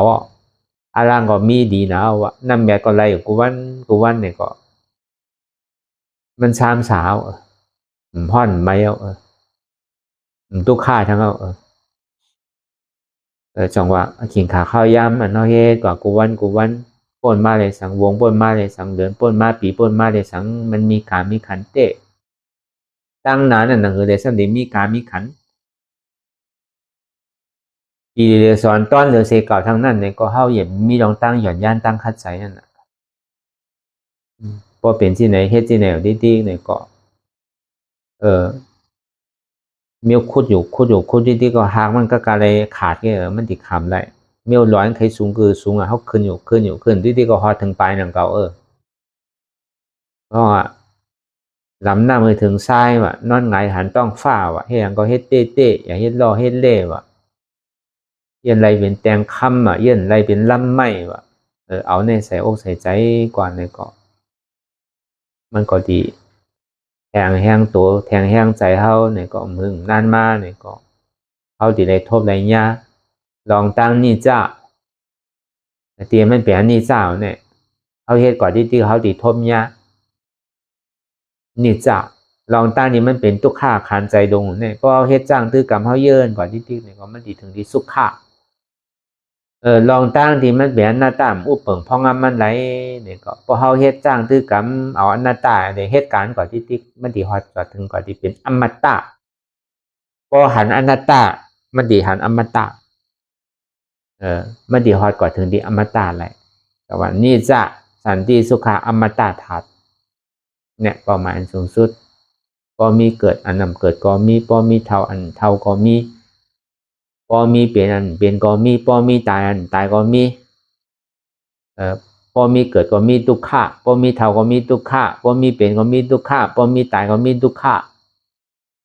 พอมีเกิดเฮาดอกคัดใจเฮ็ดเตียนมันเกิดแทงมันจะนิพ้นทุกขะพอมีเท่าเฮาดอกคัดใจเตียนมันหมอเท่าแทงมันจะนิพ้นทุกขะพอมีเจ็บเท่ากว่าหาที่อันมันมีเจ็บมันจะนิพ้นทุกขะไหลพอมีตายเนี่ยก็เฮาดอกหาที่อันมันตายมันจะนิพ้นลองตั้งทุกขะไหลแต่ว่าตลาที่อันนำเกิดเท่าเป็นตายตลาเตียนเกิดเท่าเป็นตายเป็นอนัตตาเขาป่องแจงเรื่องใจอนัตตาอันที่เขาเกิดเท่าเป็นตายนี่ก็เปิดอัตตาอัตตานอกอัตตาในนี่เจ้าอยู่กูมือกูวันกูกินกูข้าวยำลองเปิดลองเฮาลองเขาลองเก่าในปันอยู่ในหัวเฮาเสียอันนี้ออกเสียงอีพีมันมีเปิดอีพีมันมีเขาอีพีมันมีเฮาอีพีมันมีเก่าอัตตาตรงนี้เนี่ยมันพูดปอดทีไรก็อย่าเอาออกมันหมดเสียงเฮ็ดที่ไหนก่อนติ๊กในก็คือเขาวนยาว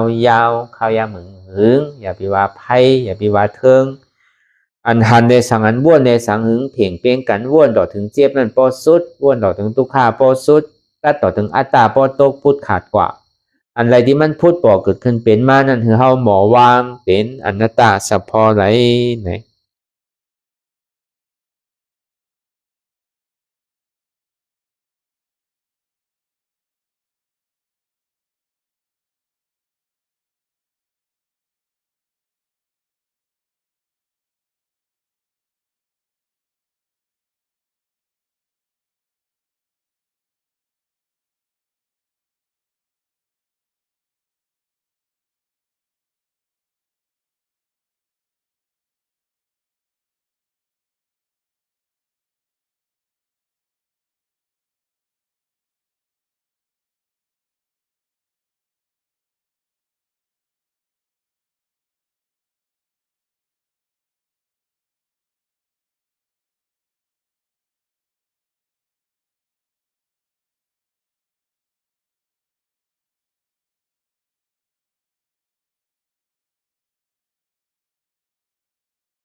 โตงหนึ่งค่ายลายพื้นเปิดตามึนตาอย่ายอมสงสัยอัตตามันที่สังเฮาคือหนึ่งคือโตงคือค่ายคือลายคือพื้นคือเปิดตามึนตานั่นอย่าปัญยอมกันไว้ใจให้ทานเสียสืบการปฏิบัติธรรมสมาธิที่หันสังหันเจ็บแกนโต้งตอดเนตรสานสันไว้คมไต่ไม่กัดอ่อนแข็งสู้ตุนจับยายเป็นอยากเป็นดูสภาวะยุงทาสีเปิงสนั่นมันยังเจ็บแกนโต้งตอดเนตรสานสันไว้คมไต่เนี่ยที่เขาวนวางว่าเป็นทานโนมใจเก่าอนัตตา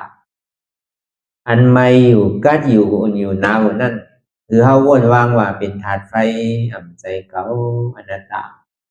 อันมันนักอยู่แข็งอยู่โอนอยู่อ่อนอย่างนั้นเนี่ยเป็นธาตุดินใจเก่าอนัตตาอันมันซึมอยู่จับอยู่ยายอยู่เป็นอยู่รู้อยู่นั่นเนี่ยเกิดอยู่รับอยู่นั่นเนี่ยเป็นธาตุน้ำใจเก่าอนัตตาพอเอาสภาวะธาตุดินน้ำลมไพ่ในเกดีกว่าพอเอาสืบข่าวตังมันอยากมันผึดตกลงตรงอุ่งไว้แล้วก็เอาเส้น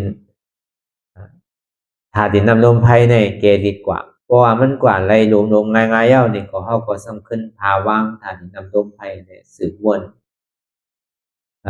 เป็นอนัตตากว่าหนึ่งมาอย่าไปโกเนี่ยเทียบมาคือก็เอาผมโซมภาพตอนว่างเป็นอนัตตา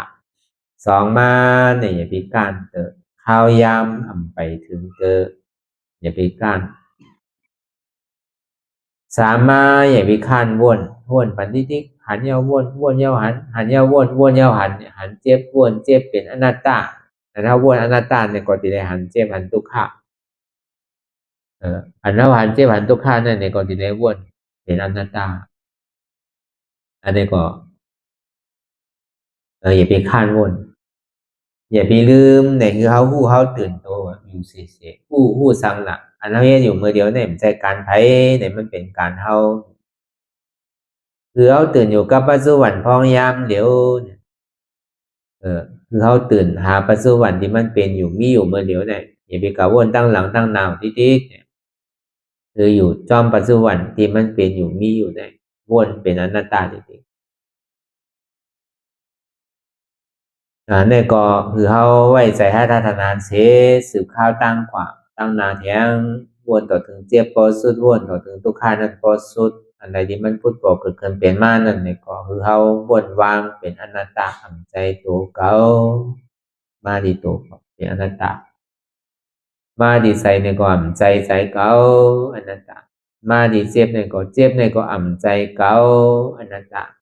วนลองเปินก็อ่ำมีเปินอนัตตาวนลองเขาก็อ่ำมีเขาอนัตตาวนลองเฮาในก็อ่ำมีเฮาอนัตตานี่ชื่อไหนก็ได้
ลองตั้งอันเป็นอยู่กุเซอกุยา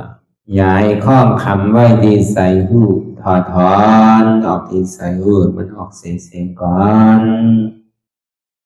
สภาวะอะไรก็ดีลองตั้งอะไรก็ดีอันเกิดขึ้นมาที่อยู่ตัวที่ใส่ที่เจ็บสนั่นถอดถอนออกที่ใส่หูมันออกเสียง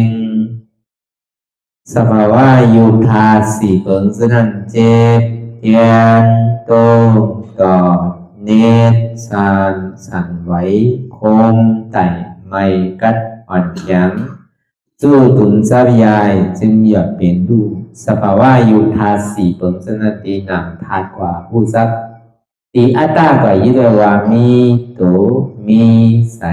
มีเจ็บสนั่นเอาบ่วางเป็นอนัตตาไหล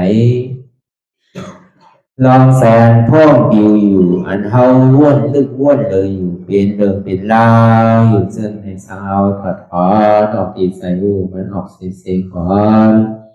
ยอมกึดยอมออกยอมลงอันเฮ็ดให้เฮายินดียินให้เสื่อมอารมณ์เสื่อมถึงใสถึงคอไว้ตีมันยืดไว้ตีมันเป็นทุกขานั้นปวดปล่อยวางออกที่ใส่หูมันออกเสียงก่อนลองเสื้อเป็นทุกข้าเลยลองย้อนถึงใส่หลายอย่างมันเกิดขึ้นมาตีตัวที่ใส่ตีเสียบสนั่นปวดวางย่อเสียงก่อนก่อยค่ายย้ายลายดึงพื้น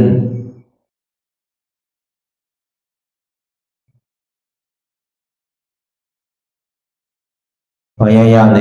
ก่อยเปิดตาลืมตาลอยได้เป็นการปฏิบัติธรรมโคหายอดธรรมอันเกิดขึ้นที่โตที่ใสที่เจ็บอันนั้นโคนหาเหตุหา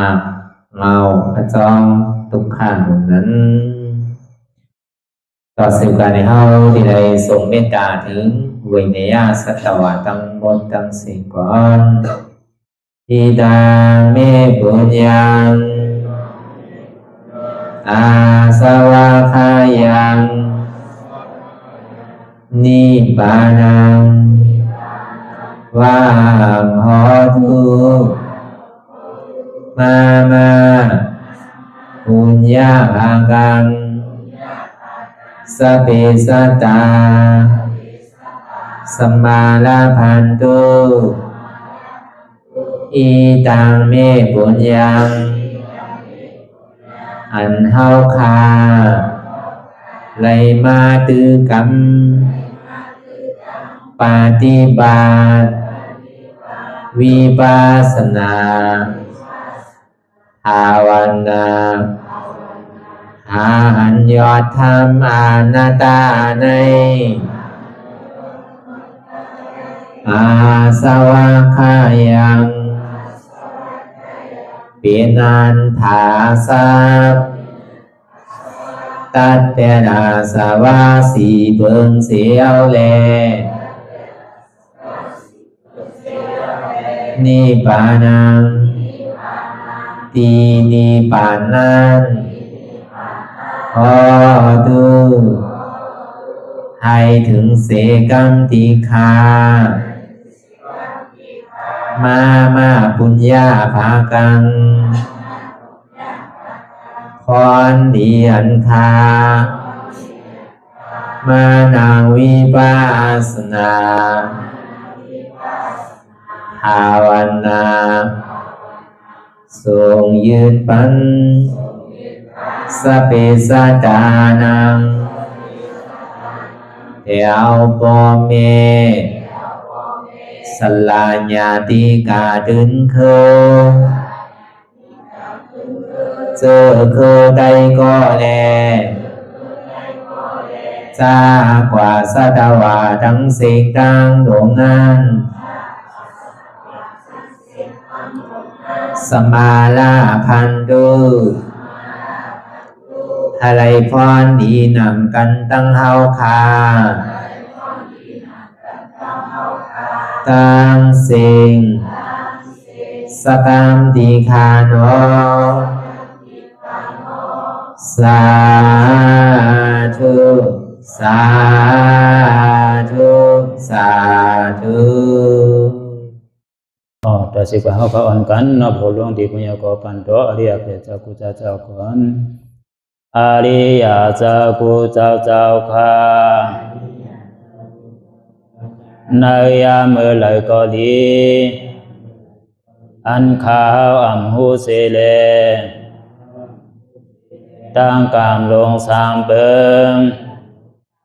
ไหลวนพิษไหลลาพิษไหลเหตุพิษมาเจอนั้นแค่นดอปวดไหววางความบันขาวเขาอย่าให้เป็นอันตรายลงอันเหตุ